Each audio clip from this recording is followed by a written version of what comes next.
Hola, muy buenos días. Son las 2 de la tarde prácticamente. Hoy es día 17 de mayo, sábado 17 de mayo. Hay una temperatura de 23 grados más o menos.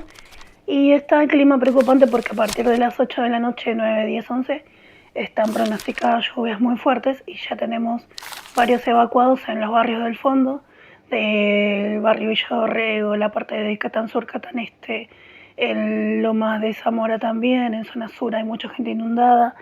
La ruta número 4, hay un montón de lugares que están abnegados y donde el agua llega hasta la mitad de un árbol, ponele, ¿no? Pero bueno, nosotros hoy tenemos un estudio que se llama el estudio de la Atalaya y como no está, no está el audio disponible, así ahora acá me aparece, mira, pero si no, no lo hubiese hecho. Lo voy a hacer y de paso voy a hacer como yo estudio la Atalaya siempre, que es, le hago una leída y mientras voy leyendo voy marcando los puntos que me parecen importantes. Después lo vuelvo a leer de nuevo y busco las respuestas desde las preguntas que están y en algunas ocasiones pongo lo que pienso cuando estoy pensando algo en los casilleros que están debajo de las preguntas para que uno pueda contestar con sus propias palabras o tener una referencia así tipo bosquejo rápido de lo que va a comentar cuando uno está en la reunión y te dan de repente el comentario. Bueno, comienza la Atalaya con el cántico 31, Camina siempre con Jehová, que es muy hermoso. El título es Aprendamos a pensar como Jehová y Jesús. Y el tema está basado en 1 de Pedro 4.1, que dice, puesto que Cristo sufrió en la carne, ármense ustedes también de la misma actitud mental. Quiere decir que nosotros también vamos a sufrir físicamente tal cual Cristo sufrió físicamente. El tema es si yo no estoy de acuerdo con esto, con que Jesús sufrió solamente 3 días máximo, ¿no? O la muerte, ponele, y después sufrió 3 años porque su ministerio duró solamente 3 años. Y antes, obvio, lo común, pero que te persigan, que te den latigazos, que estén encima tuyo constantemente, lo habrá sufrido más o menos desde los 20 años, calculo. Así que un ministerio de 15 años es un ministerio fuerte de aguantar persecución, gente que está encima tuyo y esas cosas. Bueno, ahora sí voy a leer directamente lo que es la Atalaya. ¿Tiene una llamadita o algo? Porque por lo general tiene una explicación más al tema. El tema dice, ¿qué lecciones valiosas aprendió Pedro de la manera de pensar de Jesús y qué podemos aprender nosotros? Así que vamos a aprender de Pedro más que de Jesús ahora. El párrafo 1, y voy a leer todo hasta el final, ¿sí? Dice, Jesús dejó claro cuál era el mandamiento más importante de la ley de Moisés cuando dijo, ama a Jehová tu Dios con todo tu corazón, con toda tu alma, con toda tu mente y con todas tus fuerzas, basado en Marcos 12:30. Así que debemos amar a Jehová con todo nuestro ser, con todo lo que tenemos, y eso incluye nuestros deseos, emociones y energías. ¿Ves? Marco esto porque esto es lo más importante para mí, lo demás ya lo sé. Entonces, eso incluye nuestros deseos, emociones y energías. Además, incluye cómo usamos nuestra mente, es decir, nuestra manera de pensar. Importantísimo. También lo marco en otro color distinto porque me abarca otro punto o me hace pensar más allá de lo que ya dije o marqué. El amor que sentimos por Jehová nos motiva a imitar la forma en la que Él piensa. Nos motiva, me parece un verbo muy importante. Claro, está. Jamás podremos entender por completo su manera de pensar. O es obvio, pero algo que nos puede ayudar a estudiar la mente de Cristo, pero algo que nos puede ayudar es estudiar, algo que nos puede ayudar a pensar es estudiar la mente de Cristo, porque Él imitó a la perfección la forma de pensar de su Padre. Y la nota de estudio dice algo sobre 1 Corintios 16, dice, ¿por qué? ¿Quién ha llegado a conocer la mente de Jehová para que pueda instruirlo? Pero nosotros sí tenemos la mente de Cristo. ¿Quién ha llegado a conocer la mente de Jehová? La respuesta es esta. Es esta pregunta retórica, es nadie, obviamente. Compárese con Romanos 11, no lo vamos a hacer, también con Isaías 43, no lo vamos a hacer. A continuación, Pablo dice, pero nosotros sí tenemos la mente de Cristo. Mira, estamos estudiando lo que dijo Pedro, pero en realidad nos basamos sobre lo más importante es lo que dice Pablo.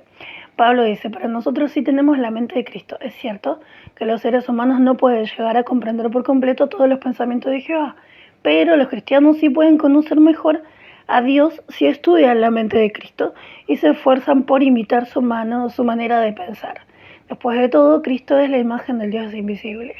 Colosenses 1:15, que lo escribió Pablo, dice, también hay otra nota, que es lo que está basado todo lo que acabo de decir, ¿no? Por eso, cuanto mejor comprenda el cristiano la mente de Cristo, mejor comprenderá la mente de Dios. O sea, si nos concentramos en cómo es Jesús, vamos también a ir conociendo a Jehová su Padre, la mente de Jehová. Aquí Pablo cita la de Isaías 40:13, donde el texto hebreo dice, el Espíritu de Jehová. Sin embargo, parece que está citando de la Septuaginta, que es una traducción de la Biblia, que emplea mente en griego nous en vez de espíritu. Por otra parte, aún los manuscritos disponibles tanto de las Septuaginta como de las escrituras griegas cristianas usan en este versículo la mente del Señor. Hay razones sólidas para creer que el nombre divino se utilizaba en los manuscritos que existían en el siglo I de nuestra era. Aquí Aquí se cita Isaías 40:13. En el texto hebreo original de Isaías aparece el nombre divino representado por 4 consonantes hebreas que se transliteran como YHWH. Nosotros sí tenemos la mente de Cristo. El cristiano puede tener la mente de Cristo si se esfuerza por conocer cómo piensa Él. Tiene que meditar en todos los aspectos de la personalidad de Jesús, adoptar su manera de pensar y entonces imitar su ejemplo de humildad y obediencia, basado en 1 de Pedro 2:21. De este modo, la forma de pensar del cristiano reflejará la mente de Cristo, que a su vez refleja la de Jehová. Y al final, entonces, escribe Pablo a los Efesios 4:23 y Juan 14:9. Entonces, en realidad vamos a estar estudiando acerca de bastantes discípulos de Cristo o apóstoles de Cristo, apóstoles en realidad, no solamente de Pedro. Seguimos. Lo importante de toda esta nota que leímos es cuál es el nombre de Dios, porque de ahí sale toda la fuerza y toda la manera de ser, y explica sus 4 atributos más importantes, que son el amor, la sabiduría, la justicia y el poder. Cristo tiene exactamente lo mismo que tiene Jehová, ¿sí? Pero obviamente está sujeto a lo que finalmente dice Jehová. Seguimos. 2, párrafo 2, dice, Jesús amaba a Jehová con toda su mente, sabía cuál era la voluntad de Dios para él y estaba decidido a cumplirla, aunque sabía que eso implicaría sufrir. ¿Por qué? Como estaba centrado en agradar a su Padre, no dejó que nada lo distrajera. Seguimos el 3. Pedro y los demás apóstoles tuvieron el privilegio de pasar tiempo con Jesús y aprender de primera mano cómo pensaba él. Nosotros también tenemos el privilegio, no solamente Pedro, Pablo, Juan, Lucas, Mateo, de estar con Jesús, porque cada vez que nosotros abrimos la Biblia, la leemos, de cuenta que estamos con Jesús, ¿sí? Es así. Cuando Pedro escribió su primera carta inspirada, animó a los cristianos a armarse de la misma actitud mental que tuvo Cristo. Dice, lea 1 de Pedro 4:1, un ser que dice, puesto que Cristo sufrió en la carne, ármense ustedes también de la misma actitud mental, porque la persona que ha sufrido en la carne ha abandonado los pecados. Bien, igual Cristo no tenía pecados, así que mucha coherencia no tiene el texto. Pero sí vamos a sufrir lo que es la maldad del hombre imperfecto. Como Cristo sufrió, aunque él era perfecto, sufrió en su propia carne la maldad de los hombres imperfectos que le causaban daño. Como vemos, cuando Pedro escribió ármense, usó una expresión militar.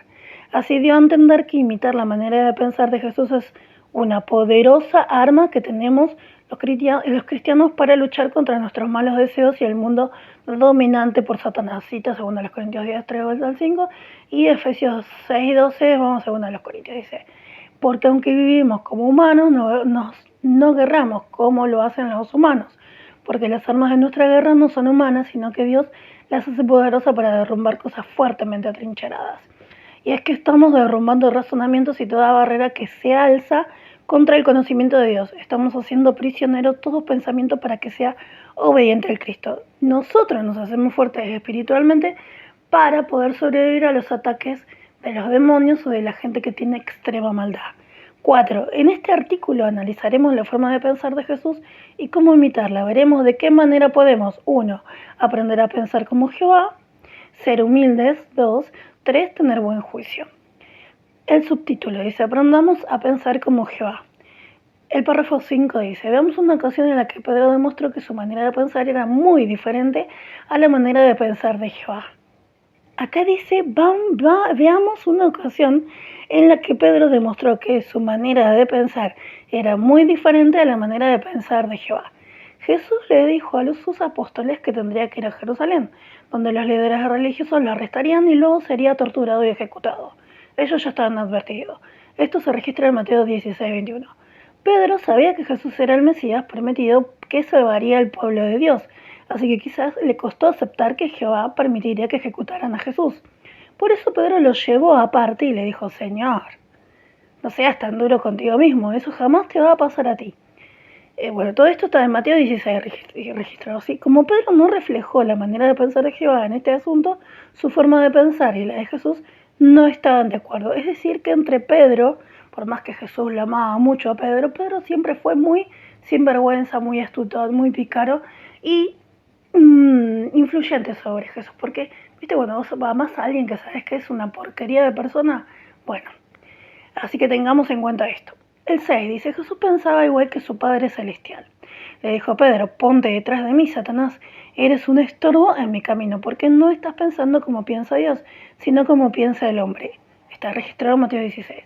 Jesús sabía que para cumplir con la voluntad de Jehová no llevaría una vida fácil, sino que tendría que sufrir y morir. Por eso rechazó el consejo de Pedro, que seguramente le había dado con buenas intenciones. Seguramente, vamos a marcar seguramente. De esa manera el apóstol comprendió que tenía que aprender a pensar como Jehová. Qué buena lección para nosotros también, sí, de que aunque hay gente que aparenta ser nuestros amigos, en realidad no son nuestros amigos. 7. Tiempo después Pedro demostró que estaba esforzándose por pensar como Jehová. Se estaba esforzando el chabón. Bueno, Dios había decidido que era el momento de aceptar en su pueblo a las personas de las naciones. Dios decidió que ahora iba a aceptar a las personas de las naciones, no solamente a los judíos, ¿sí? Y le dijo a Pedro que fuera a predicarle a Cornelio, quien llegaría a ser uno de los primeros cristianos de origen no judío. Claro, los judíos solían evitar cualquier contacto con las personas de las naciones, así que era de esperarse que a Pedro le costara aceptar esta misión. El rebelde Pedro. Pero en cuanto comprendió cuál era la voluntad de Jehová, cambió su manera de ver las cosas. ¿Cuánto nos cuesta cambiar la manera de ver las cosas a nosotros, que somos tan imperfectos y que no tenemos a Jesús y a Jehová delante de nosotros todo el tiempo? Cuando Cornelio le dijo a Pedro que lo visitara, fue sin poner objeciones. Le predicó a Cornelio y a los de su casa y ellos se bautizaron. Imagínate la alegría que tenía Pedro, ¿no? Años después, Pedro le dio este consejo a los cristianos. Tengan todos la misma forma de pensar. Esto está registrado en 1 de Pedro 3:8. Para que todos los testigos de Jehová tengamos la misma forma de pensar, tenemos que imitar la manera de pensar de Jehová, la cual se encuentra en su palabra. Por ejemplo, Jesús animó a sus seguidores a poner el reino en primer lugar. Con eso en mente, supongamos que un hermano de la congregación decide empezar el servicio de tiempo completo. ¿Le diremos algo parecido a lo que Pedro le dijo a Jesús? No. Lo felicitaremos por esa decisión tan bonita y le ofreceremos nuestro apoyo. Hay que ver las circunstancias de esas personas, así que yo no puedo decir si realmente le voy a felicitar o le voy a decir, mira que va a ser difícil. Pero vamos a tratar de no tener la actitud negativa, sino la positiva de que vamos a ir viendo qué onda. ¿Qué pasa? Porque por ahí uno dice, no, yo dije un montón de veces, quiero ser profesora regular. Y mis circunstancias no me dan la salud, no me dan temas económicos, no me dan mis problemas, o sea, mi salud mental, ¿verdad? Entonces, sí, cada uno hace lo que puede. Se pone en la mano de Jehová y que Jehová decida cuánto tiempo le vamos a dedicar. Seamos humildes, dice el subtítulo, y comprende el párrafo 9, 10 y 11 y 12 también. Así que seguimos con el párrafo 9 entonces. Dice, la noche antes de ser ejecutado Jesús, les enseñó a Pedro y a los demás apóstoles una importante lección de humildad. Jesús les había dicho a Pedro y a Juan que hicieran los preparativos para comer con sus discípulos por última vez antes de morir. Probablemente se aseguraron de que hubiera una palangana y toallas para que a los invitados pudieran lavarle los pies para la comida. Pero ¿quién se encargaría de esta humilde labor? Normalmente lo haría un esclavo, pero en esa ocasión fue Jesús quien, sin pensarlo dos veces, le lavó los pies. Qué sorpresa se llevaron los apóstoles cuando lo vieron quitarse su manto, atarse una toalla a la cintura, echar agua en la palangana y empezar a lavarse los pies. ¿Se imagina cuánto tiempo le tomó a Jesús hacer esto? Le lavó los pies a los 12 apóstoles, incluido Judas, quien luego lo traicionaría. Qué humilde que fue Jesús. Después les explicó con paciencia. ¿Entienden lo que les he hecho? Ustedes me llaman maestro y señor, y tienen razón porque lo soy.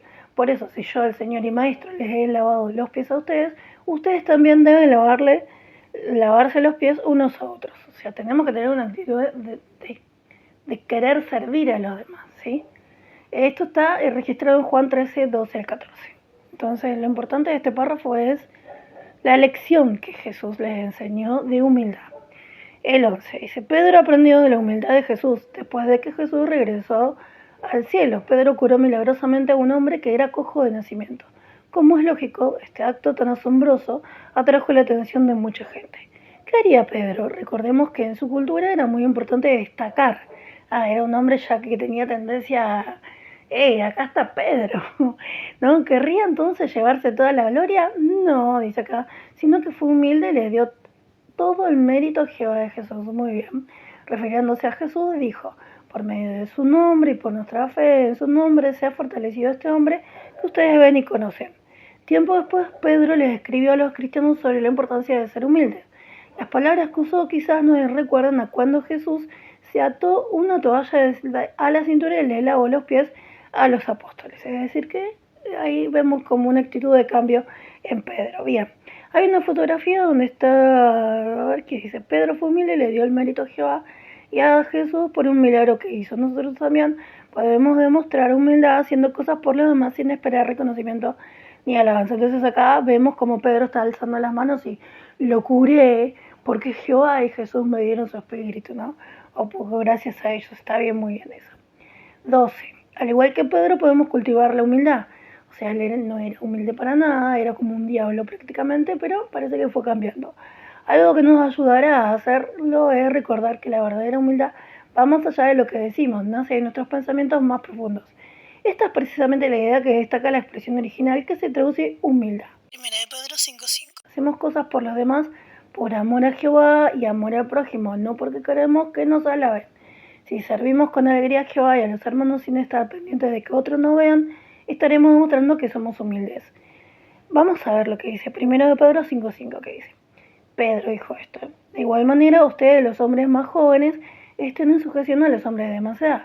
Ahora bien, vístanse todos de humildad al tratar unos con otros, porque Dios se opone a los arrogantes, pero les muestra bondad inmerecida a los humildes. Entonces, siempre tener la actitud de estar aprendiendo y estar sirviendo al que es más grande que nosotros y obviamente también tener esa actitud de ayudar a los más chicos, ¿no?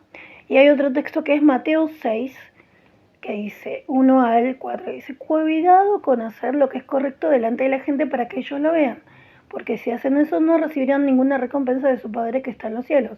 Cuando les dé ayuda a un necesitado, no vayan tocando la trompeta como hacen los hipócritas en las sinagogas y en las calles para que los demás los alaben. Ahora nadie anda tocando la trompeta cuando ayuda a alguien, pero sí se filman cuando están ayudando a la gente que más lo necesita.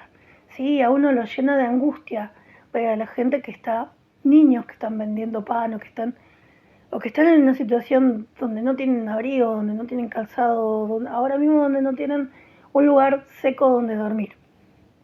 ¿Qué hace la gente que quiere ser famosa? Aprovecha esas situaciones extremas de vulnerabilidad de la gente pobre, humilde, que no tiene trabajo, que no tiene techo, que no tiene una canilla para sacar agua limpia para tomar siquiera, y se hacen los importantes delante de la gente común o mediocre o pensantes o la clase alta, ¿no?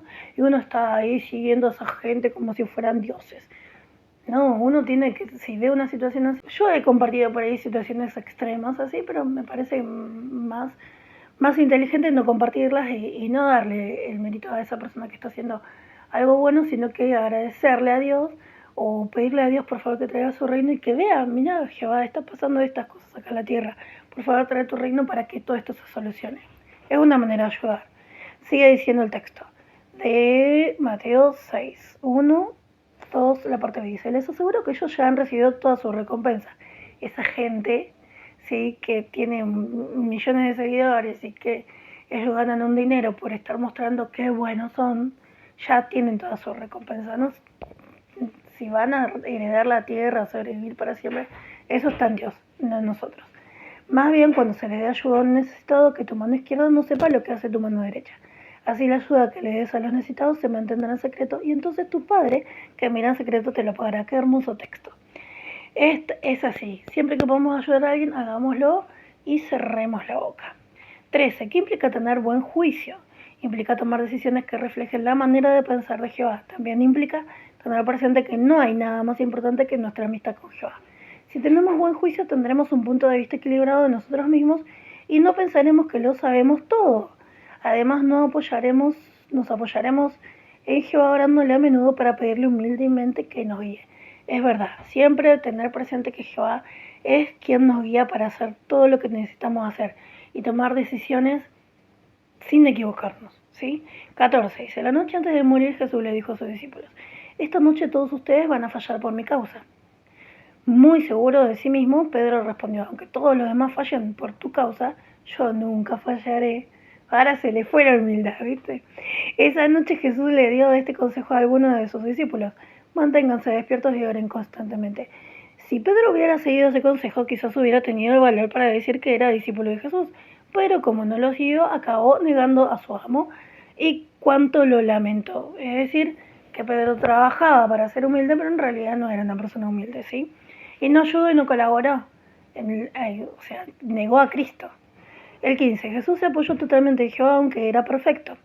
Le oró una y otra vez la noche antes de morir, así tuvo el valor para hacer la voluntad de su Padre. Bueno, entonces si queremos tener el valor para hacer las cosas bien, para no pecar, para seguir reuniéndonos con nuestros hermanos, para poder perdonarnos unos a otros, para poder dejar en el pasado cosas que nos hirieron o traumas, o para poder sanar, o para lo que sea, necesitamos estar constantemente atados a Jehová, a una conexión mental que esté todo el tiempo, Jehová, ayúdame, Jehová, por favor, orándole, pidiéndole que nos sane, que nos cure, diciéndole quiénes son las personas que nos están haciendo la vida imposible, qué nos están haciendo, el nombre, el apellido de la persona, pidiéndole por tal y tal persona para que la cure, para que la ayude, para que salga adelante, para que encuentre trabajo, para que salga de terapia intensiva, para que pueda recuperar su salud y seguir con su familia, para que los proteja y no les pase nada, para que los chicos no sean abusados sexualmente y para que en realidad sea Cristo quien nos gobierne directamente a los humanos para traer igualdad, ¿sí? Que todos tengamos las mismas oportunidades de ser felices o de vivir o de tener un techo digno, una casa, un trabajo bien y no que haya gente que cobre más de 1,5 millones y haya gente que tenga que sobrevivir un mes con 250.000 pesos y que el aumento parece que es una burla porque es del 2% sobre esos 260.000 pesos, mientras que ellos cobran 1.000.000, 9 millones y el aumento es del 50%, del 90%, ¿sí? Entonces esas injusticias, que Jehová por favor las vea y que de verdad traiga su reino, los efectos de su reino lo veamos, que Jesucristo se ponga de pie y que extermine a la gente que tiene tanta maldad y egoísmo. 15. Jesús apoyó totalmente en Jehová.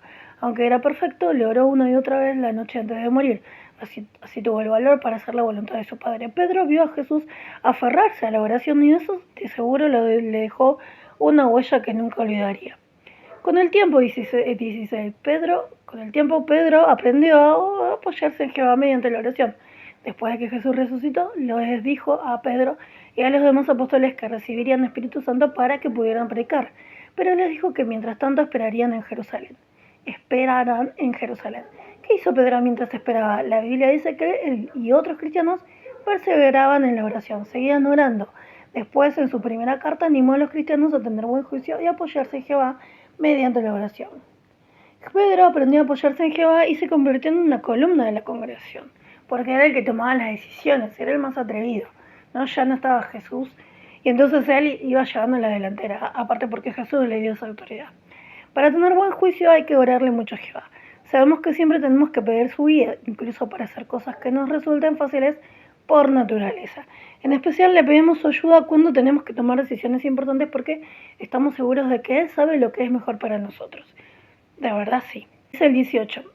Estamos muy agradecidos de que Jehová nos hizo con la capacidad de reflejar sus cualidades. Sabemos que no podemos imitarlo a la perfección, pero al igual que Pedro, podemos aprender a pensar como Jehová, ser humildes y tener buen juicio.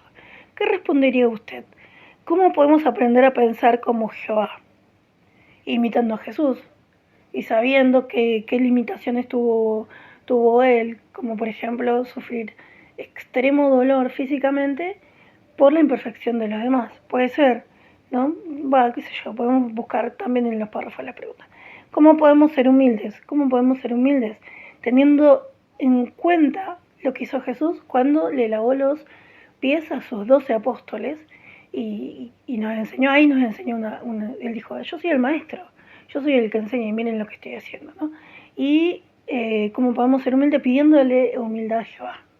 ¿Sí? Como trató Pedro de cambiar su manera de ser y ser humilde hasta el punto de reconocer cuando hizo un milagro que él pudo conseguir la humildad porque reconoció que su fuerza o su ministerio estaba basado en la fuerza que Jehová le daba y en la guía que sacaba de lo que hizo Cristo cuando estuvo en la tierra entre ellos.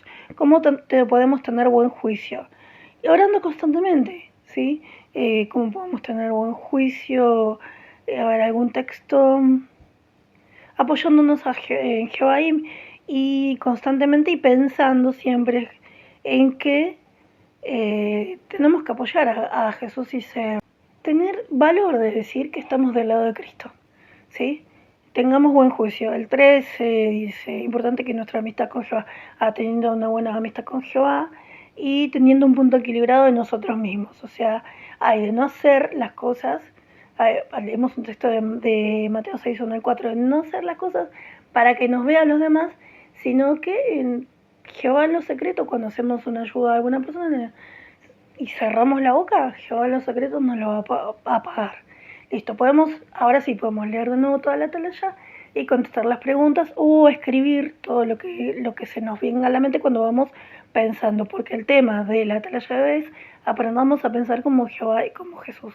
Lo de la llamada y el que leímos de la Septuaginta y qué sé yo, eso es porque le damos una real importancia a lo que todas las traducciones de la Biblia o de los rollos escritos dicen sobre Jehová, su nombre y lo importante que es reconocer, ¿no?, que Jesús es el Hijo de Jehová y es tal cual a la medida de nuestro Padre, basándonos en el amor, en la justicia, en la sabiduría del poder. Ahora sí, vamos a hacer Lucas 7. Vamos a relento con Lucas.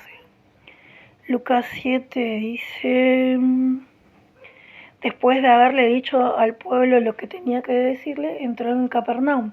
Ahora bien, había un oficial del ejército que tenía un esclavo al que apreciaba mucho y que estaba muy enfermo a punto de morir. Cuando oyó hablar de Jesús, mandó a algunos ancianos de los judíos a pedirle que viniera a curar a su esclavo. Ellos fueron a donde estaba Jesús y se pusieron a suplicarle con insistencia. Este hombre se merece que le hagas ese favor, porque ama a nuestra nación y él fue quien nos construyó la sinagoga. Así que Jesús se fue con ellos. Pero cuando ya estaba cerca de la casa, el oficial del ejército envió a unos amigos a decirle, Señor, no te molestes en venir porque no merezco que entres bajo mi techo. Tampoco me consideré digno de presentarme ante ti, pero da la orden y mi siervo se curará. Porque yo también obedezco órdenes y doy órdenes a los soldados que están bajo mi mando. A uno le digo vete y se va, y a otro le digo ven y viene. Y a mi esclavo le digo haz esto y lo hace. Al ver eso, Jesús se quedó asombrado y volviéndose hacia la multitud que lo seguía, dijo, les digo que ni en Israel he encontrado una fe tan grande. Acá lo más importante es tener una fe tan grande. Cuando los enviados creer en Cristo y en su poder. Cuando los enviados regresaron a la casa encontraron al esclavo bien de salud. Poco después de esto viajó a una ciudad llamada Naín y sus discípulos y una gran multitud viajaban con él. Al acercarse a la puerta de la ciudad, resulta que me río porque dice mi mamá que mis primera palabra fue decir Nain, Nain, Nain, Nain, no sé por qué. Bueno, al acercarse a la puerta de la ciudad resulta que estaba sacando a un muerto, el único hijo de una mujer. Además ella era viuda. También iba con ella una multitud bastante grande de la ciudad. Cuando el Señor vio a la mujer, se conmovió profundamente y le dijo, no llores más. Enseguida se acercó y tocó la camilla funeraria, y los que la llevaban se detuvieron. Entonces él dijo, joven, a ti te digo, levántate. El muerto se sentó y empezó a hablar y Jesús se lo entregó a la madre. Todos se quedaron muy impresionados y empezaron a glorificar a Dios, diciendo: un gran profeta ha surgido entre nosotros y Dios se ha acordado de su pueblo. Y estas noticias acerca de él se extendieron por toda Judea y por toda aquella región. Entonces los discípulos de Juan le contaron a todas estas cosas, de modo que Juan mandó a llamar a 2 de sus discípulos y les envió a preguntar al Señor: ¿eres tú el que tiene que venir o tenemos que esperar a otro? Cuando mira, no estaban muy seguros de que realmente él era el Hijo de Dios.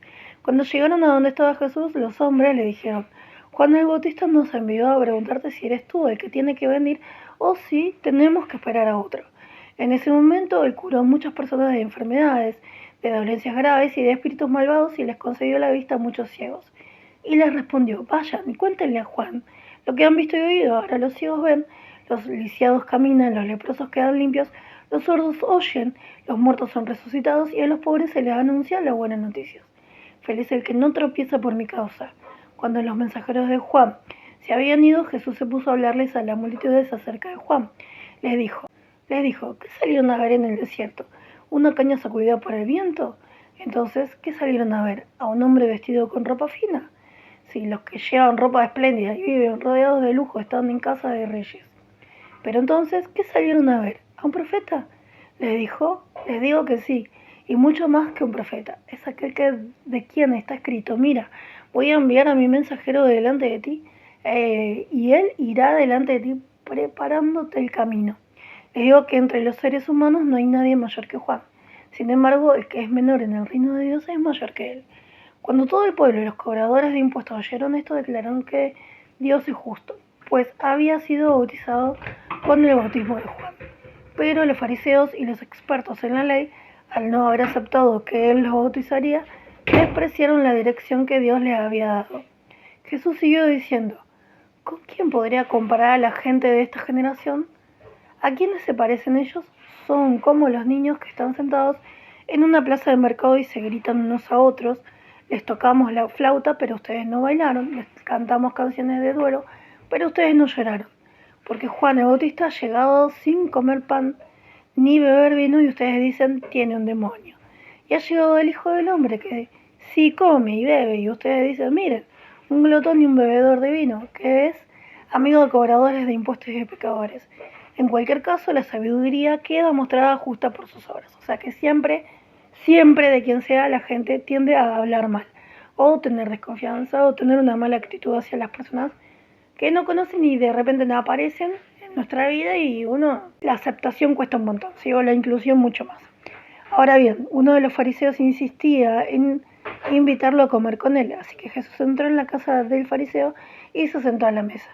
Y sucedió que una mujer que era conocida en la ciudad como pecadora se enteró de que él estaba comiendo en casa del fariseo y trajo un frasco de alabastro lleno de aceite perfumado. Se puso detrás de él, llorando junto a sus pies, y comenzó a mojárselo con sus lágrimas y a sacarlos con su cabello. También le besaba los pies tiernamente y derramó el aceite perfumado sobre ellos. Al ver esto, el fariseo que le había invitado se dijo a sí mismo: este hombre fuera realmente un profeta, sabría quién lo está tocando, sabría qué clase de mujer es, una pecadora. Pero sabiendo esto, Jesús le dijo: Simón, tengo algo que decirte. Él le respondió: dime, maestro. 2 hombres le debían dinero a cierto prestamista. Uno le debía 500 denarios y el otro 50. Como no tenían con qué pagarle, los perdonó generosamente a los 2. Entonces, ¿cuál de ellos lo amará más? Simón le respondió: supongo que el hombre al que le perdonó más. Él le dijo: contestaste bien. Entonces se volvió hacia la mujer y le dijo a Simón: ¿ves a esta mujer? Entré en tu casa y no me diste agua para los pies, pero ella me ha mojado los pies con sus lágrimas y me los ha secado con su cabello. No me diste un beso, pero esta mujer, desde el momento en que entré, no ha dejado de besarme los pies tiernamente. No me pusiste aceite en la cabeza, pero esta mujer derramó aceite perfumado sobre mis pies. Por eso te digo que los pecados de ella, aunque son muchos, quedan perdonados, porque amó mucho. Pero a quien se lo perdona poco, ese ama poco. Entonces le dijo a ella: tus pecados quedan perdonados. Los que estaban en la mesa con él comenzaron a decirse unos a otros: ¿quién es este hombre que hasta perdona pecados? Pero él les dijo a la mujer, tu fe te ha salvado, vete en paz. Lo importante que es tener fe, entonces, ¿no? Lucas 8. Poco después él fue de ciudad en ciudad y de aldea en aldea predicando y anunciando las buenas noticias del reino de Dios. Con él iban los 12, así como ciertas mujeres que habían sido curadas de espíritus malvados y de enfermedades. María, quien llamaba Magdalena, de quien habían salido 7 demonios. Juana, la esposa de Cusa, el encargado de la casa de Herodes, Susana y muchas otras mujeres que usaban sus bienes para atenderlos. Ahora bien, una gran multitud se había unido a la gente que acudía a él de una ciudad tras otra y él les habló usando esta comparación. Un sembrador salió a sembrar sus semillas y al ir sembrando algunas de ellas cayeron junto al camino y fueron pisoteadas y las aves del cielo se las comieron. Otras cayeron sobre la roca y después de brotar se secaron porque no tenían humedad. Otras cayeron entre espinos y los espinos que crecieron con ellas las ahogaron. Pero otras cayeron en la tierra buena y después de brotar produjeron fruto, 100 veces más de lo que se había sembrado. Dicho esto, exclamó, el que tenga oídos para escuchar, que escuche con atención. Pero sus discípulos le preguntaron, ¿qué significa esta comparación? Él les dijo, a ustedes se les concede entender los secretos sagrados del reino de Dios, pero para los demás todo se presenta en comparaciones, para que aunque miren, en realidad no vean y aunque oigan, no comprendan. Bueno, la comparación significa lo siguiente. La semilla es la palabra de Dios. Las que cayeron junto al camino son los que oyen la palabra, pero luego viene el diablo y se la quita del corazón para que no crean y no se les salve. Las que cayeron sobre rocas son los que cuando oyen la palabra la reciban con alegría, pero no tienen raíces profundas. Creen por un tiempo, pero cuando llega una época de pruebas se apartan. Las que cayeron entre los espinos son los que oyen la palabra, pero se dejan llevar por las preocupaciones, las riquezas y los placeres de la vida, acaban completamente ahogados y no llegan a dar fruto maduro. Las que cayeron en la tierra buena son los que, después de oír la palabra, con un corazón sincero y bueno, la retienen y dan fruto con aguante. Nadie, después de encender una lámpara, la tapa con una vasija o la pone debajo de la cama, sino que la pone en un candelero para que los que entren vean la luz. Porque no hay nada escondido que no vaya a ponerse al descubierto, ni nada cuidadosamente ocultado que no vaya a conocerse y hacerse público en algún momento. Así que fíjense bien en cómo escuchan, porque al que tiene se le dará más, pero al que no tiene se le quitará hasta lo que se imagina que tiene. Entonces su madre y sus hermanos vinieron a verlo, pero no podían acercarse a él por causa de la multitud. Por eso le avisaron, tu madre y tus hermanos están de pie afuera y quieren verte. Él les respondió, mi madre y mis hermanos son estos que oyen la palabra de Dios y la ponen en práctica. Un día, él se subió con sus discípulos a una barca y les dijo, crucemos a la otra orilla del lago. Y partieron, pero mientras navegaban él se durmió. Entonces bajó hacia el lago una fuerte tempestad de viento y la barca empezó a llenarse de agua. Estaba en peligro. Así que fueron y lo despertaron diciendo, maestro, maestro, nos vamos a morir. Se levantó y reprendió el viento y a la furia del agua. Estos se serenaron y todo quedó en calma. Entonces les preguntó, ¿dónde está su fe? Pero ellos, llenos de temor y maravillados, decían unos a otros, ¿quién es este hombre en realidad? Es que hasta los vientos y el agua les da órdenes y lo obedecen. Y llegaron a la orilla en la región de los Gerasenos. Está en el lado opuesto a Galilea. En cuanto Jesús pisó tierra, le salió al encuentro un hombre de la ciudad que estaba endemoniado. Hacía bastante tiempo que no se ponía ropa y no vivía en una casa, sino entre las tumbas. Al ver a Jesús, dio un grito y cayó delante de él, y con voz fuerte dijo, ¿qué tengo que ver contigo, Jesús, Hijo del Dios Altísimo? Te lo ruego, no me atormentes. Porque Jesús le había estado ordenando al espíritu maligno que saliera del hombre.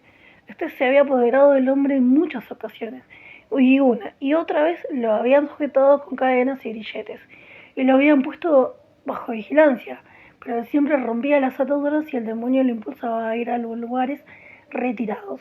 Jesús le preguntó, ¿cómo te llamas? Él le dijo Legión, porque eran muchos los demonios que se habían metido en él, y le suplicaban que no lo mandara al abismo. Ahora bien, había una gran piara de cerdos comiendo allí en la montaña, así que le suplicaron que lo dejaran entrar en los cerdos, y él les dio permiso. Entonces Los demonios salieron del hombre y se metieron en los cerdos, y la piara se lanzó por el precipicio hacia el lago y se ahogó. Cuando los que cuidaban los cerdos vieron lo que había pasado, salieron huyendo y lo contaron en la ciudad y en el campo. Entonces la gente salió a ver lo que había pasado. Al llegar a donde estaba Jesús, encontraron al hombre de quien había salido los demonios, vestido y en su sano juicio, sentado a los pies de Jesús, y se asustaron mucho. Los que habían visto lo sucedido les contaron cómo el endemoniado se había recuperado. Y muchas personas de los alrededores de la región de los Gerasenos se fueron porque tenían muchísimo miedo. Entonces él se subió a la barca para irse. El hombre del que habían salido los demonios le rogaba que los dejara ir con él, pero él los despidió diciendo: vuelve a tu casa y cuéntale a todos lo que Dios ha hecho por ti. De modo que se fue proclamando por toda la ciudad lo que Jesús había hecho por él. Cuando Jesús regresó, la multitud lo recibió muy bien, pues todos estaban esperándolo. En eso vino un hombre llamado Jairo, que era presidente de la sinagoga. Cayó a los pies de Jesús y se puso a suplicarle que fuera a su casa, porque su única hija, de unos 12 años, se estaba muriendo. Mientras Jesús iba de camino, las multitudes lo apretaban. Ahora bien, había allí una mujer que llevaba 12 años con hemorragias y no había conseguido que nadie la curara. Ella se le acercó por detrás y le tocó al borde del manto, y al instante se detuvo la hemorragia. Jesús preguntó: ¿quién me tocó? Mientras todos decían que ellos no, Pedro le dijo: Maestro, las multitudes te rodean y te están apretando. Pero Jesús dijo: alguien me tocó, porque sé que ha salido poder de mí. Al ver que no había pasado desapercibida, la mujer se acercó temblando, cayó a sus pies y contó delante de todo el mundo por qué lo había tocado y cómo había sido curada al instante. Pero él le dijo: hija, tu fe te ha curado, vete en paz. Mientras él todavía estaba hablando, vino un representante del presidente de la sinagoga y le dijo a tu hija ha muerto, no molestes más al maestro.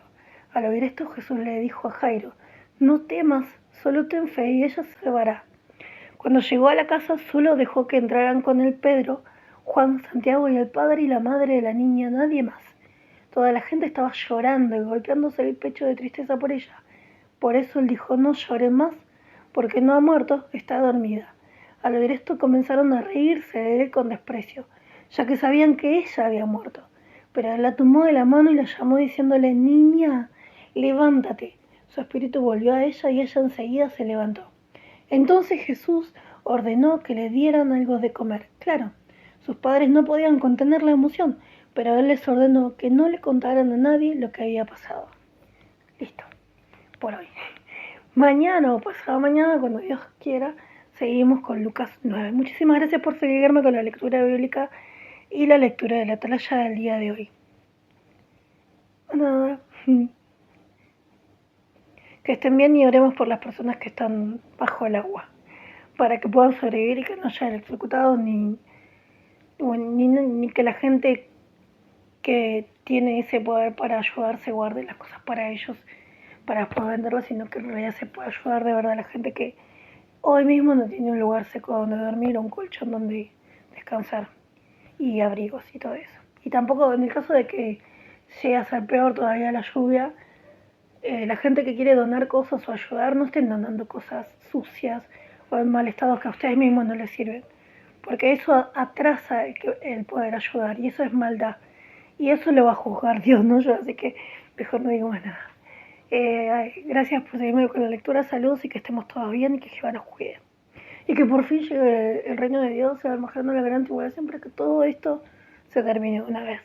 Tanto sufrimiento y tanta injusticia social.